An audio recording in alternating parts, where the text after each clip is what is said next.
მოდი ვისაუბროთ იმ თემაზე, რაზეც ბევრი ხმას ვერ იღებს. ზოგს გონია, რომ თუ გაჩუმდება, ბოროტება მას გვერდს აუვლის, მაგრამ დაიმახსოვრეთ, სიჩუმე გამოსავალი არ არის.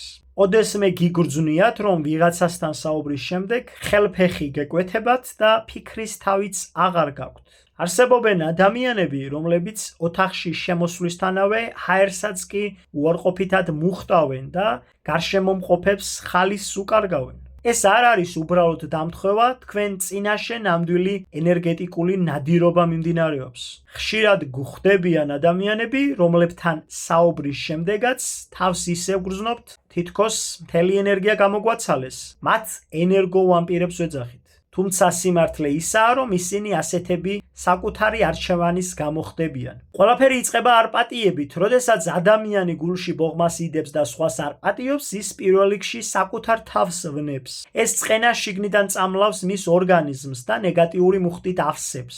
ასეთი ადამიანი საკუთარ თავთან ბოროტია და რადგან შინაგანი სინათლე აღარ აქვს, იძულებულია სხვას წაართვას ენერგია, რათა თავი ცოცხლად იგრძნოს. ამ დროს მათი აურა იბზარება და სხვისი სიცოცხლის ხარჯზე კვებას იწყებს. ისინი მუდმივად ეძებენ მსხვერპლს, რათა საკუთარი შინაგანი ჯოჯოხეთი სხვასაც გაუზიარონ. სწორედ ეს გაუთვითცნობიერებელი შიმშილი აქცევს მათ საშიშ თანამგზავრებად. გინება, წყევლა და ჯადო ეს ის იარაღებია, რომლითაც ისინი გარესამყაროს ესხმიან თავს. როდესაც ადამიანი იწყებს წყევლას ან ბოროტ სიტყვებს ისვრის, ის რეალურად თავის დაგროვილ ნეგატიურ ენერგიას გასცემს. ეს არის სულიერი ნაგავი, რომლის სხვისთვის გადალოცვასაც ცდილობენ. ჯადოს ფენომენიც სწორედ აქედან მოდის. ეს არის სხვისთვის გამიზნული ძალიან ძლიერი ბოროტი ნება, რომელიც ადამიანის ცხოვრებას ანგრევს. რატომ არ უნდა შევხედოთ მათ თვალებში? ალბათ გსმენიათ, რომ თვალებში ყურება ასე დროს სახიფათოა.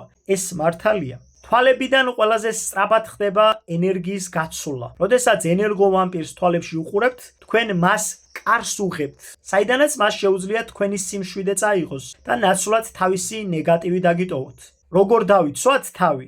საუკეთესო თავდაცვა სიმშვიდეა. ნუ აყვებით მათ აგრესიას, ნუ პასუხებთ წყევლაზე წყევლით, თუ მათ ემოციას არ მისცემთ, ისინი თქვენგან ვერაფერს აიღებენ. გახსოვდეთ, ადამიანი, რომელიც სხვას არ პატიობს, თავადვეა საკუთარი ბოროტების მსხვერპლი. სხვისი ბოროტება თქვენი ტვირთი არ არის.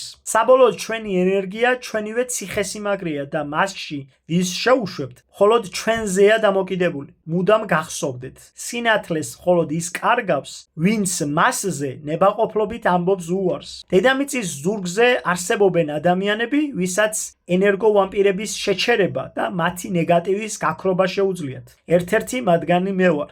ამიტომ შვიდად ამოისუნთქეთ და ნურაფრის გეშინიათ. იცოდეთ, რომ ამ უხილავ ბრძოლაში თქვენ მარტო არ ხართ. უფალმა გაგახაროთ და გაგაძლიეროთ. უფალმა კეთილ გზაზე გატაროთ მუდამ.